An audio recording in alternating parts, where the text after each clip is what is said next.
Hello everyone. Today I wanted to do a quick tutorial of how to do sprite animations in Godot. So let's get started. I already set up a simple project with a background, a tile and some player sprites. I will link all the resources I'm using in the description. So let's start by creating a first node, which is going to be a world node. So let's rename this to world. And then what we can do is add the background to it. And you can simply do that by selecting the background from the file system and dragging it into the scene. Here we have our background. Now we can save the scene by pressing Ctrl S or Command S. And it asks us to select a location for the scene. So let's create a folder by right clicking, call it scenes and call the scene main scene. Now we can run our application by either pressing the play button, F5 or on Mac Command B. It asks us to select a main scene, so we can use the one we just saved. Here we select the main scene, press OK, and it will start and there we have our first game with only a background. What we're going to do now is add a sprite to it and some tiles. So let's start by creating the sprite or the player. We do this by right clicking the world or clicking the plus and selecting Add Child Node. We want a kinematic body 2D, so we can search for a kinematic body 2D, click it, create it. It's going to give us a warning. It's going to give us a warning that we have to add a collision shape 2D.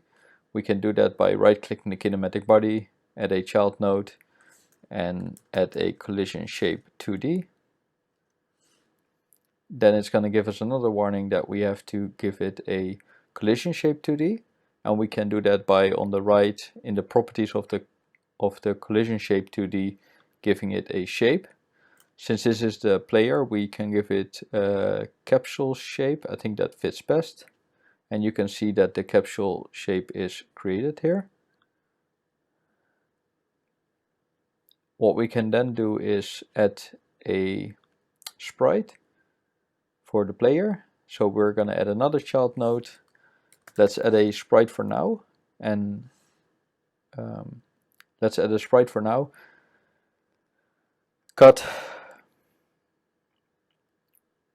Let's add a sprite for now, and later on we can change it to an animated sprite. That's what we want in the end. So now we're going to select sprite, do create, and now we have to give that sprite a texture, as you can see on the right here. So we can open the player folder, get the idle animation, and dragging it into the texture. Here we can see the idle animation of the player. Now this is quite big, so what we can do on the kinematic body, we can go to Node 2D properties and set the scale to 0.5. Now it's a little bit more decent.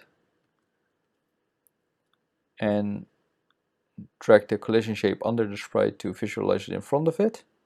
And now we can set the collision shape correctly. And we can drag it out by selecting one of the dots and just drag it.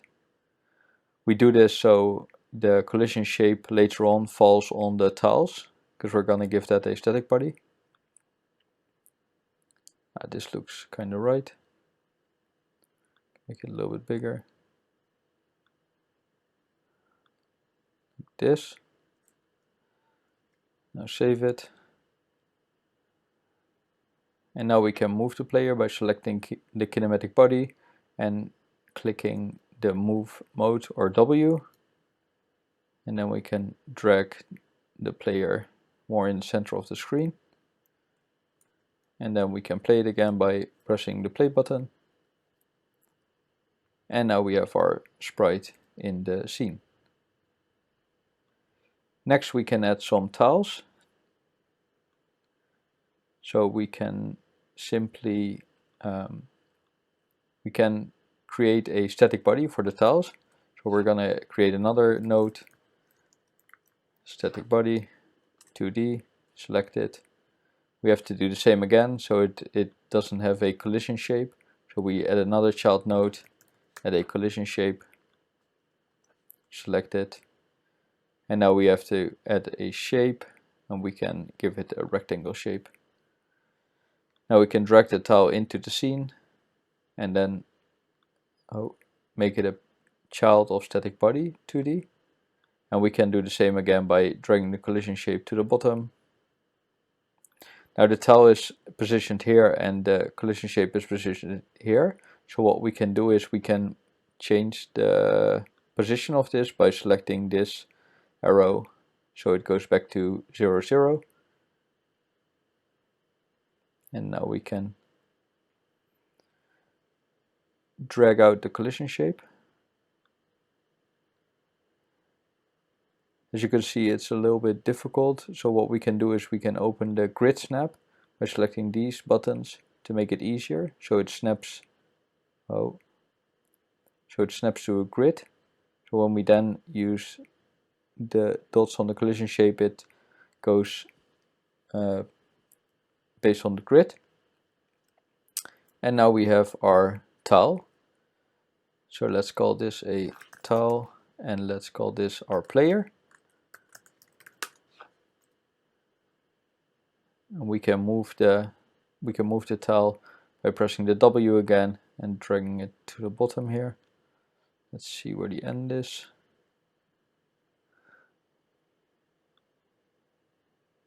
I think somewhere here. Let's see for a second. No, it's quite high. Okay. I always have a hard time to find the line here. What we can do here is we can hide the background for a second, and then there's a blue line which shows the end of the scene here. And we can drag it in here. We can show the background again. And now we can duplicate it by pressing Ctrl D or Command D on a Mac. Again. And again.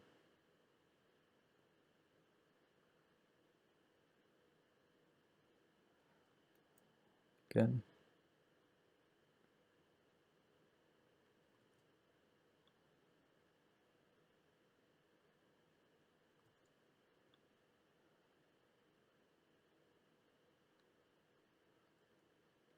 Like this. Now to make this a little bit nicer, we can just create an empty node of type node and call it tiles, so we can move all the tiles in that node.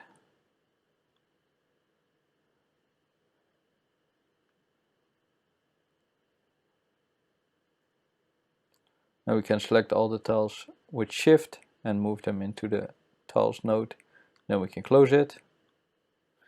And if we press play now, we have some tiles and our player. So the next thing we want to do is move the player. We can do that by adding a script to it. So we click the player, then we can click this button to attach a script to it. And it gives us the location of the script. We want to put this in a separate folder, not in the scripts folder. So we go one level higher, create a folder called scripts, open it, and let's call it player. As you can see, it extends kinematic body. So now we want to add movement to it. The best way to do this is by doing this in the physics process function. This is a function built in for kinematic body. You can, for node. This is a cut, or this is a built-in function which gets ran every frame.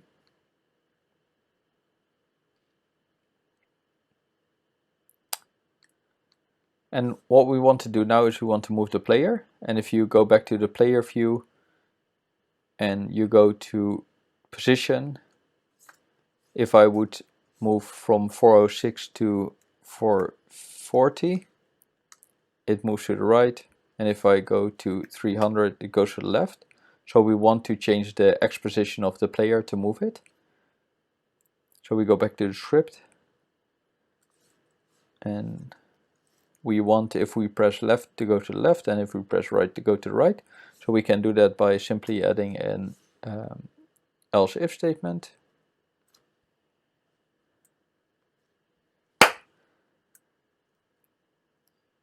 We can do this by adding a simple if else statement. So we say if input is action pressed, and here you have these predefined variables. So we go to UI left, then we want to move the player to the left, and we do this by supplying a vector2. So we're going to create a variable player movement vector2. Oh, forgot. And if we go to the left, we want the player movement to be -100. And now we have to use this variable to the right. So we can do else if input is action pressed is action pressed UI right, and then we do player movement is 100. Now because we use this one here, we might be able to make it a variable. So we make a variable for player speed, and let's set it to 400. We can replace this. So what we did now is we created a player movement vector. We applied a negative speed or a positive speed to it. And now what we want to do is supply the player with the player movement vector. And we do this by adding a move and slide method, or calling a move and slide method of the kinematic body. If you control click or command click, it goes to documentation. And if you scroll up, you see that this is a method of kinematic 2D, kinematic body 2D. And this gives the player the ability to move and slide. You can read this in the documentation here by using control or command click. So now we will supply the player movement to this method. We save it, and then if we play it, oh, so I made a mistake here and I forgot to do the player movement on X because it's a vector. So you don't set the player movement, but you set the player movement X, the player speed to the player movement X instead of the player movement, because otherwise it becomes an integer. And if we then run it again and we press left, it goes to the left. And if we press right, it goes to the right. And it just keeps moving now, even if you release the button. And that's because every time this method is called, it sees that the left button is pressed, and it will keep doing this, and it doesn't have a way of stopping. So we can create an else that says player movement X is 0. And now it will stop when we release the button. So press play again, go to the right, go to the left. That works. Now you might be wondering where the UI left and UI right is coming from. And these are predefined actions. If you go to project settings, you have an input map where actions are predefined. And for example, UI left has the left button and the D-pad left, and UI right has the right button and the D-pad right. So for example, if we want the WASD functions, we can add an event, add a key event, and for the left we can press A. And now if you press A, you go to the left. We can do the same for right. And if you press D, it goes to the right. We will need this later to make our own attack event. But now the player isn't animated, so he just moves from left to right without doing anything. So let's start by adding animations now. So you click on the player. Let's change the sprite to an animated sprite. So we right click it, we add a child node and look for animated sprite. And here it gives us a warning that it needs a sprite frame.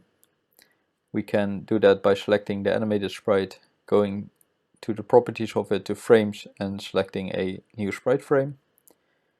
And if you click it again, it opens the sprite frames tab. And here we can configure our animations. So we start with the default one, which is the idle animation. So we're gonna look for the idle animation of the player. Shift select all the idle animations and simply drag them into the animations frame. And here you see all the animation sprites of the idle animation. And now we can delete the original sprite. And now we have the animated sprite left. And if we press playing, then you can see that the player has an idle animation. It's quite slow now, so we can move up the speed, make it 10, a little bit higher, 15. This looks good. And let's rename this to idle. And now when we press play,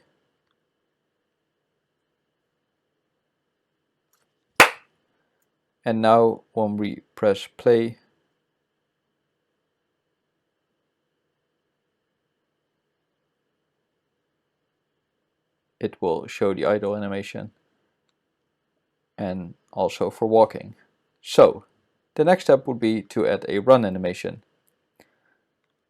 We can do that by clicking the plus button here to create a new animation and call this running. Search for the run animation. You can also search files run, and again shift select the run sprites and drag them into the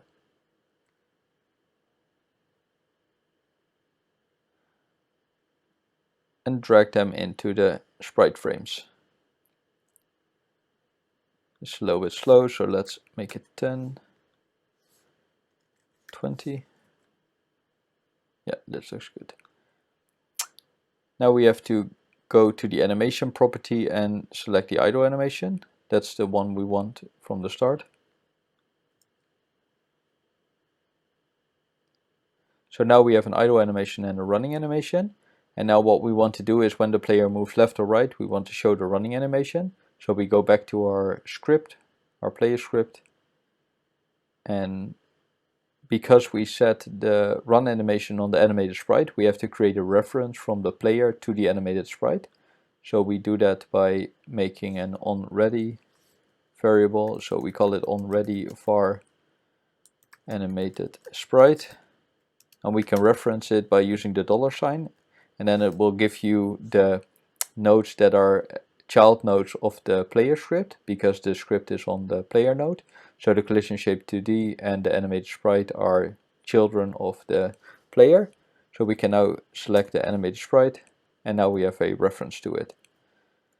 So then we can, when the player moves left, we say animated sprite dot animation is running. And the name of this, the name of running, is the one we set in the sprite frames tab.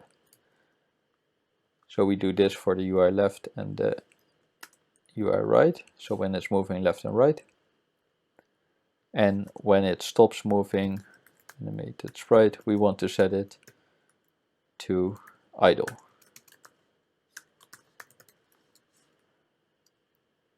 So when we play again, it runs when we move. You might have noticed that when we run to the left, it still runs to the right. And that is because we don't flip the sprite. If we go to the animated sprite, it has a property flip H, flip horizontal. If we click it, it flips the sprite to the left, or flips it horizontally. So we can do the same in the script. If the player moves to the left, we do animated sprite flip H is true. And when it moves to the right, we set it to false. Play it again. Now it moves to the left and the right. It's still walking in the air, so let's fix that by adding some Y movement to it. So player movement plus is 10. So now it will, player movement Y plus is 10. So now it will move, it will accelerate on the Y axis with 10. So if we press play again, now it moves down, and it stops on the tiles because we added a static body to it. So now we can move to the left, the right, or the right and left, and everything works. Now the last thing we're going to do is add an attack animation, and we use everything we just learned to create this. So let me play it again. False. So we're gonna create an attack animation. So we're gonna create another else if statement, and we say input is action pressed, and then we're gonna call this attack, which isn't a predefined action. So that means we have to go into the project settings input map to create this. And then what we want to do is we want to do animated sprite dot animation is attack. And we also didn't make this one yet, so we have to do that. But let's start with the input map. So we go to project settings, input map, and here we can create a new action called attack. Edit, and we can add a button to it like the spacebar. Press space, and now when you press the spacebar, the attack action gets triggered. All that's left to do now is add the attack animation. So we go back to the animated sprite, we create a new animation, we rename it to attack, we find the attack animation.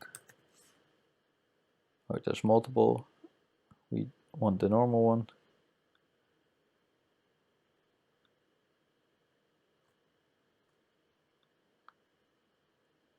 Just drag it in there, and there we have the attack animation. Let's put this to 22.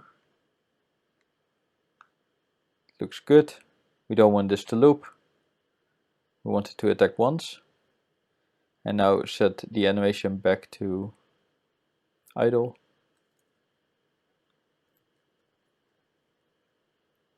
So now hope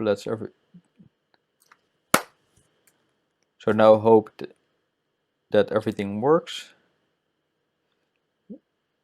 We have the else if statement saying that if action is pressed attack, and we set the animated sprite animation to attack. So let's see if we press play,